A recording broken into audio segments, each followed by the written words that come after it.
You're listening to the Loving Your Own Soul podcast, and I'm your host, Britt. Guided by my own intuition, my intention is to deliver genuine conversations centered around health and wellness, spirituality, self-expression, and culture. In this space, I will provide you with real-life stories, theories, and inspiring perspectives to help you uncover and tap into your own true potential. I'm so grateful you've chosen to tune in with me on this mindful exploration to living a more fluid life through a deeper connection to the soul. Now let's dive into today's journey.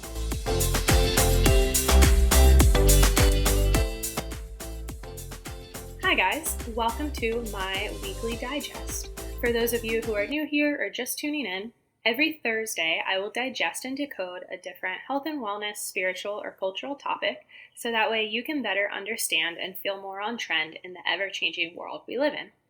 This week, I will be giving you the download on what happens to the body when you stop eating meat.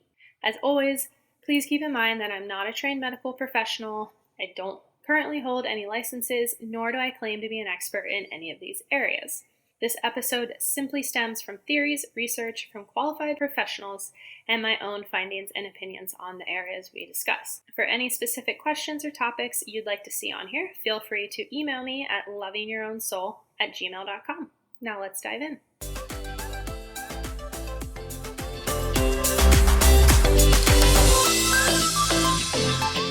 Alright, so you may be thinking, what happens to the body when you stop eating meat? What's the rage with this latest plant-based lifestyle? Haven't we been hearing of vegetarians for quite some time with no astounding breakthroughs? And is this just another trend? Well, first of all, most of this started stemming from those with existing medical conditions, as most things do. Given that chronic illness is on the rise throughout not only the US, but the entire world, doctors and traditional medical operations are doing their best to catch up with our rapidly changing bodies and centers for disease. While they have been capable of saving our lives in dire situations or acute surgical needs, they too are trying to understand what's going on in the world of health and our bodies, largely in part to everything we ingest and then what we are exposed to on a daily basis, not only in our current lifetimes, but over time from our ancestors and what has continued to get passed down from generation to generation. With that, individuals suffering from these medical conditions have been doing their own work to take preventative measures of their own health while others are in search of a cure, thus bringing us to the rage of eating more whole foods, less toxins, reducing meat, and the new term plant-based, among many other things. So, what actually happens to the body when we reduce meat from our diets? Are there any proven results, or is this all a trend? Well, from what I can see, yes, this is a trend. However, there are numerous reasons to actually stop eating meat.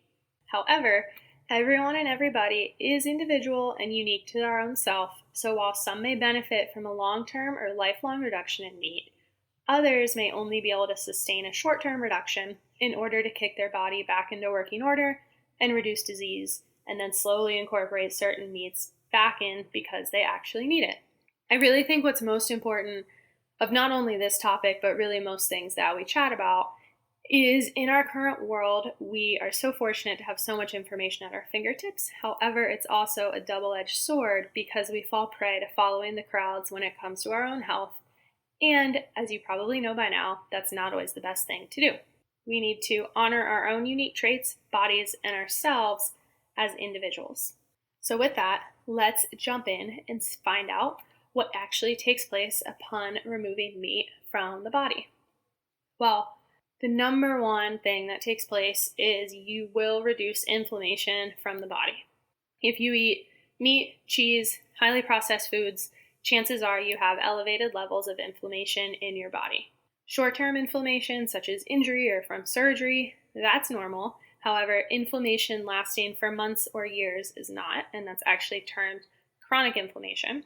And chronic inflammation is linked to the development of heart attacks, strokes, diabetes, autoimmune disease, and many other conditions. Plant-based diets, no meat, are naturally anti-inflammatory due to they have higher sources of fiber, antioxidants, and phytonutrients. Plant-based diets are also much lower in inflammatory triggers like saturated fats and endotoxins. Endotoxins are the toxins released from bacteria commonly found in animal foods.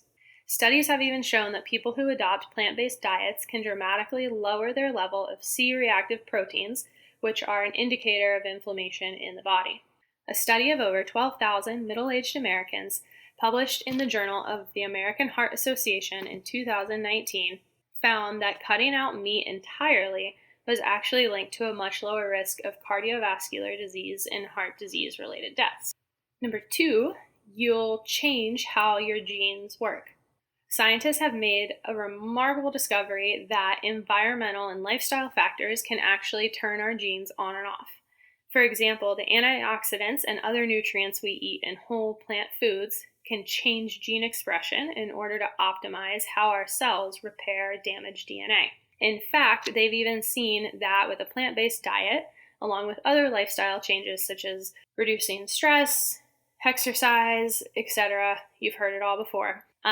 These changes can actually lengthen the caps at the end of our chromosomes, which help keep our DNA stable. When these caps, which these caps are known as telomeres, are shortened, there is more commonly a link to breast and prostate cancers.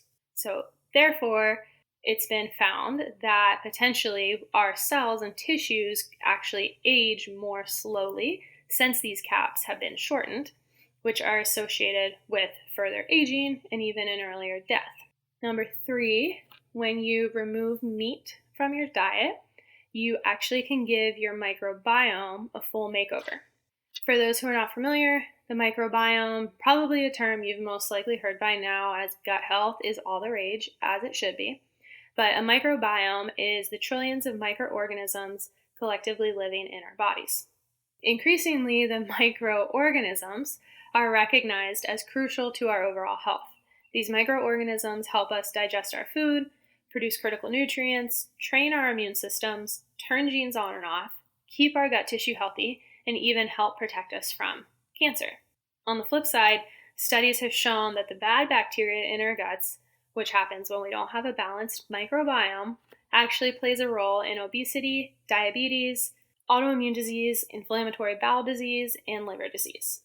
So, plant foods actually help shape a healthy intestinal microbiome. The fiber in plant foods promotes the growth of friendly bacteria in our guts, whereas on the other hand, fiber-poor diets, such as those that are high in dairy, eggs, and meat, can actually foster the growth of the disease-promoting bacteria, or the bad bacteria.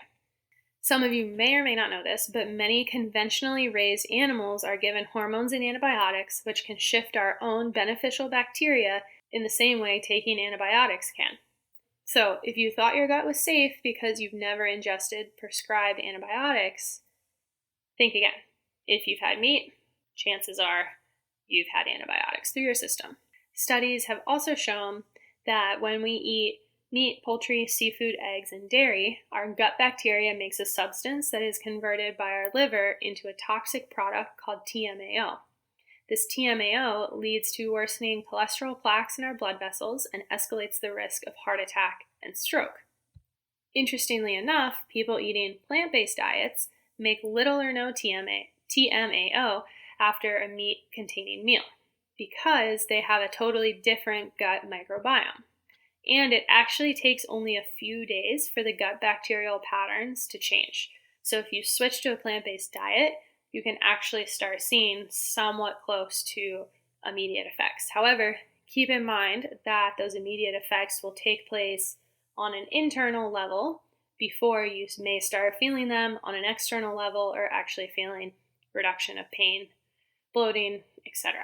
But one thing with this is our gut's reaction to eliminating meat may also depend on what you replace it with. If you're substituting plant foods for meat, you'll be eating more fiber, which when broken down by bacteria in the large intestine, produces short-chain fatty acids. Now, we want short-chain fatty acids because they play a crucial role in reducing our risk of disease. However, if you are someone who substitutes your meat with more processed and sugary foods, it could lead to an overgrowth of negative bacteria in the gut. If you cut down on meat but still eat processed meats or other foods on occasion, or replace all meat with processed vegetarian foods, it may still lead to a gut imbalance. So, when in doubt, stop eating the processed stuff because in the long run, it could actually kill you. Number 4, when we stop eating meat, our blood cholesterol levels actually plummet. For those who are not familiar, elevated blood cholesterol is a key risk factor for heart disease and strokes, which are two of the leading killers in the United States. Saturated fat, which is primarily found in meat, poultry, cheese, and other animal products, is a major driver of our blood cholesterol levels. More so, studies have consistently shown that when people go plant-based, their blood cholesterol levels drop by up to 35%. And in many cases, this decrease is equal to that seen with drug therapy, however, containing many more positive side effects. Some people who require cholesterol-lowering drugs can further slash their levels and cardiovascular risk by adopting a plant-based diet and hopefully even find themselves drug-free in the future. In addition, plant-based diets are naturally high in fiber, which also is a contributing factor to reducing blood cholesterol levels. And eating plant-based diets or removing animal proteins from your diet actually reduces your chances of acquiring type 2 diabetes. For those who are not familiar, there's more than 34 million Americans that have diabetes, which is really 1 in 10 people, contributing to 90 to 95% of that number have type 2. And type 2, when treated improperly, can lead to fatality. On a more positive note, let's chat protein. Most of us in the US are currently getting more than 1.5 times the optimal amount of protein in our diets, and most of it coming from animal sources. Contrary to popular perception, this excess protein does not make us stronger or leaner. In fact, excess protein is stored as fat or is turned into waste and actually sticks to our insides. This animal protein is a major cause of weight gain, heart disease, diabetes, inflammation, and cancer. On the other hand, the protein that's found in whole plant foods protects us from many chronic diseases. There is actually no need to track your protein intake or use protein supplements when eating a plant-based diet. As long as you're meeting your daily calorie needs, you'll get plenty of protein, which I know probably sounds hard to understand, but yes, there is protein in plants.